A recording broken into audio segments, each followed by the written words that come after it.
தமிழ் பேசும் அனைவருக்கும் வணக்கம். இன்னைக்கு நம்ம மாநிலத்தோட மிக முக்கியமான செய்திகள், குறிப்பா தமிழக அரசு சற்று முன் வெளியிட்ட அதிரடி அறிவிப்புகளை பத்தி தான் இந்த செய்தி தொகுப்புல ரொம்ப தெளிவா பார்க்க போறோம். இந்த மாசத்துல இருந்து நம்ம ஒவ்வொருத்தரோட குடும்ப பொருளாதாரத்திலையும் நேரடி தாக்கத்தை ஏற்படுத்த போற பல முக்கிய திட்டங்கள் இதுல அடங்கியிருக்கு. ஒரு குடிமகனா நம்ம கண்டிப்பா தெரிஞ்சுக்க வேண்டிய தகவல்கள் இது. வாங்க பார்க்கலாம். இன்னைக்கு நாம என்னென்ன டாபிக்ஸ் கவர் பண்ண போறோம்னு பாத்தீங்கன்னா, முதல்ல எல்லாரும் ஆவலா எதிர்பார்த்துட்டு இருக்கிற அந்த 2500 ரூபாய் மகளிர் உரிமை தொகைக்கான தகுதி விவரங்கள், 2வது 3000 ரூபாய் முதியோர் ஓய்வூதிய திட்டம், 3வதா தமிழக அரசின் மற்ற முக்கிய அறிவிப்புகள் மற்றும் கடைசியா வானிலை மற்றும் போக்குவரத்து அப்டேட்ஸ். முதல்ல ஒட்டு மொத்த தமிழக மக்களுமே ரொம்ப ஆவலா காத்துட்டு இருக்கிற அந்த 2500 ரூபாய் மகளிர் உரிமை தொகை திட்டம், இது யாருக்கெல்லாம் கிடைக்கும், யாருக்கெல்லாம் கிடைக்காதுங்கிறத கொஞ்சம் விரிவா அலசுவோம். இப்போ உங்ககிட்ட இருக்கிற ரேஷன் கார்டு எந்த வகையை சேர்ந்தது அப்படிங்கிறது தான் இங்க ரொம்பவே முக்கியம். அந்தியோதயா அன்ன யோஜனான்னு சொல்ற AAY கார்டு, அப்புறம் NPHH, PHH, அதாவது இலவச அரிசி வாங்குற ரேஷன் அட்டைகளுக்கு மட்டும்தான் இந்த 2500 ரூபாய் உரிமை தொகை கண்டிப்பா கிடைக்கும். ஆனா கவனிங்க, NPHH மற்றும் சர்க்கரை அட்டை வச்சிருக்கவங்களுக்கு இந்த திட்டம் பொருந்தாதுன்னு அரசு ரொம்ப திட்டவட்டமா சொல்லிட்டாங்க. உங்களோட ஸ்மார்ட் ரேஷன் கார்டுல போட்டோவை கீழே இருக்கிற ஆங்கில எழுத்துக்களை வச்சு உங்க கார்டு எந்த வகைன்னு நீங்க ரொம்ப ஈஸியா செக் பண்ணிக்கலாம். சரி, என்கிட்ட இலவச அரிசி அட்டை இருக்கு, எனக்கு பணம் கிடைக்குமான்னு கேட்டீங்கன்னா அங்கேயும் சில நிபந்தனைகள் இருக்கு. சில குறிப்பிட்ட பொருளாதார காரணங்கள்னால உங்க அப்ளிகேஷன் ரிஜெக்ட் ஆக வாய்ப்பு இருக்கு.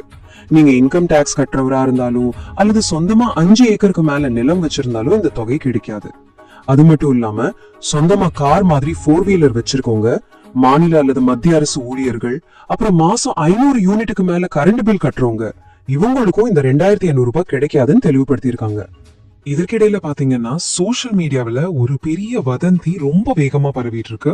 அதாவது இந்த உரிமை தொகை திட்டத்துல புதுசா யாரும் சேர முடியாதுன்னு, ஏற்கனவே பணம் வாங்கிட்டு இருந்த 80 லட்சம் பெண்கள் லிஸ்ட்ல இருந்து தூக்கப்பட்டாங்கன்னு ஒரு நியூஸ் சுத்திட்டு இருக்கு. ஆனா இது முற்றிலும் தவறான தகவல்னு தமிழக அரசின் தகவல் சரிபார்ப்பகம் அதிகாரப்பூர்வமா மறுப்பு தெரிவிச்சிருக்காங்க. சோ மக்கள் இந்த மாதிரி தேவையில்லாத வதந்திகளை நம்ப வேண்டான்னு அரசு தரப்புல ரொம்ப தெளிவாவே கேட்டுக்கிட்டு இருக்காங்க. நிஜமான நிலவரம் என்னன்னா, கடந்த ஆட்சியில சுமார் 1,30 லட்சம் பெண்களுக்கு கொடுத்துட்டு இருந்த இந்த தொகைய தற்போதைய புதிய அரசு இன்னும் பிரம்மாண்டமா விரிவுபடுத்த போறாங்க. ஆமாங்க, சுமார் 2 கோடி பெண்களுக்கு இந்த 2500 ரூபாயை கொண்டு போய் சேர்க்கணும்னு அரசு ஒரு பெரிய இலக்கை பிக்ஸ் பண்ணிருக்காங்க. இது சிம்பிளா சொல்லணும்னா, முந்தைய அரசை விட இப்போ கூடுதலா 70 லட்சம் பெண்கள் பயன்பெற போறாங்க. இது உண்மையிலேயே அடித்தட்டு மக்களோட பொருளாதாரத்தை பெரிய அளவுல உயர்த்துங்கிறதுல எந்த சந்தேகமும் இல்ல. சரி, இந்த திட்டத்துல நாம எப்படி எவ்வித தடையும் இல்லாம பலன் அடைகிறது? இதுக்கு சில டாக்குமெண்ட்ஸை நீங்க ரெடியா வச்சுக்கணும். உங்க ஸ்மார்ட் ரேஷன் கார்டு, குடும்ப தலைவியோட Aadhaar card, bank passbook, current bill ரசீது, இதெல்லாம் கட்டாயம் தேவை. இதுல நீங்க ரொம்ப ரொம்ப கவனிக்க வேண்டிய ஒரு விஷயம் இருக்கு. உங்க பேங்க் அக்கவுண்டோட உங்க ஆதார் நம்பர் பிரைமரியா லிங்க் ஆயிருக்கணும். அதே போல ஆதார் கூட இணைக்கப்பட்ட மொபைல் நம்பரை பேங்க்லயும் கொடுத்திருந்தா மட்டும்தான் எந்த ஒரு சிக்கலும் இல்லாம நேரடியா அந்த பணம் உங்க அக்கவுண்டுக்கே வந்து சேரும். ஓகே, அடுத்ததா 60 வயசுக்கு மேற்பட்டவங்களுக்கான அந்த 3000 ரூபாய் முதியோர் ஓய்வூதிய திட்டம் பத்தி இப்போ ரொம்ப கிளியரா பார்க்கலாம். நிறைய பேருக்கு ஒரு குழப்பம் இருக்கலாம். இப்போ 21ல இருந்து 60 வயசு வரை உள்ள குடும்ப தலைவிகளுக்கு 2500 ரூபாய் உரிமை தொகையா கொடுக்கப்படுது இல்லையா? ஆனா 60 வயசுக்கு மேல இருக்கிற மூத்த குடிமகளுக்கு மெடிக்கல் செலவு, அப்புறம் மற்ற அத்தியாவசிய தேவைகள் வயசு காரணமாக கொஞ்சம் அதிகமாவே இருக்கும். இது அரசு சரியா புரிஞ்சுகிட்டு இருக்காங்க. அதனாலதான் அவங்களுக்கு இந்த உரிமை தொகை திட்டத்துக்கு பதிலா மாசம் 3000 ரூபாயா முதியோர் ஓய்வூதியமா கொடுக்க போறாங்க. அதாவது 60 வயசை தாண்டிய பெண்களுக்கு அந்த 2500க்கு பதிலா ஒரு 500 ரூபாய் சேர்த்து 3000 ரூபாய பென்ஷன் திட்டத்தின் கீழே கிடைக்க போகுது.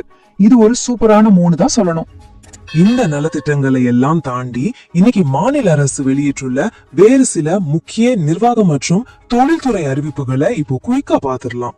புதிய அரசு பொறுப்பேற்றதுக்கு அப்புறம் தொழில்துறையில ஒரு மிகப்பெரிய பாய்ச்சல் நடந்திருக்கு.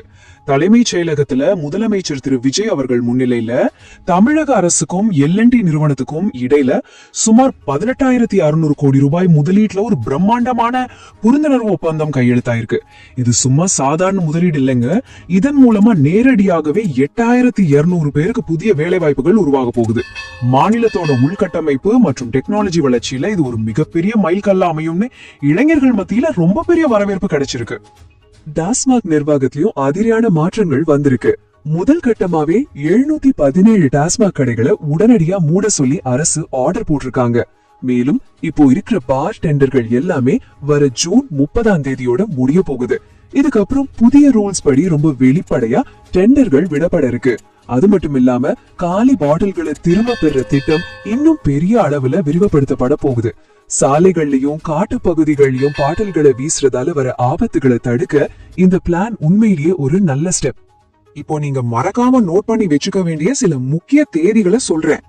ஜூன் 5, அதாவது இன்னைக்கு உள்ள அந்த 717 டாஸ்மாக் கடைகளும் முழுமையா மூடப்பட்டாகணும். அடுத்து ஸ்டூடெண்ட்ஸ்க்கான முக்கிய அறிவிப்பு. அக்ரிகல்ச்சர் சம்பந்தப்பட்ட வேளாண் படிப்புகளுக்கு ஆன்லைன்ல அப்ளை பண்ண ஜூன் 8ஆம் தேதி தான் கடைசி நாள். இது வரைக்கும் 25,000க்கும் மேற்பட்ட மாணவர்கள் அப்ளை பண்ணிருக்காங்க. சோ நீங்க இன்னும் பண்ணலனா சீக்கிரம் பண்ணிடுங்க. அடுத்ததா ஜூன் 9ஆம் தேதி கோயம்புத்தூர்ல அரசு துறைகள் சார்பா ஒரு மாபெரும் பொருட்காட்சி தொடங்க இருக்கு. அடுத்து ஒரு அதிர்ச்சி அளிக்கக்கூடிய செய்தி. சென்னை மின்சார வாரிய தலைமை அலுவலகத்திலிருந்து அப்படியே 18 ஹார்ட் டிஸ்குகள் திருடப்பட்டிருக்கு. இந்த சீரியஸான விவகாரம் குறித்து முழுமையான விசாரணையை நடத்த அமைச்சர் CTR நிர்மல்குமார் அதிரடியா உத்தரவு போட்டிருக்கார். இதுல அரசோட ரொம்ப முக்கியமான டேட்டா எல்லாம் இருக்கலாம். அதனால இதுல யார் தப்பு பண்ணியிருந்தாலும் சரி அவங்க மேல பாரபட்சம் பார்க்காம ரொம்ப கடுமையான நடவடிக்கை எடுக்கப்படும்னு அவர் உறுதியா சொல்லியிருக்கார். ரிசர்வ் வங்கி தரப்புல இருந்து வந்திருக்கிற ஒரு மிக முக்கியமான எச்சரிக்கையை நாம எல்லாரும் கவனிக்கணும். மார்க்கெட்ல புழக்கத்துல இருக்கிற கள்ள 500 ரூபாய் நோட்டுகளோட எண்ணிக்கை போன வருஷத்தை விட இப்போ 20% அதிகரிச்சிருக்கான்.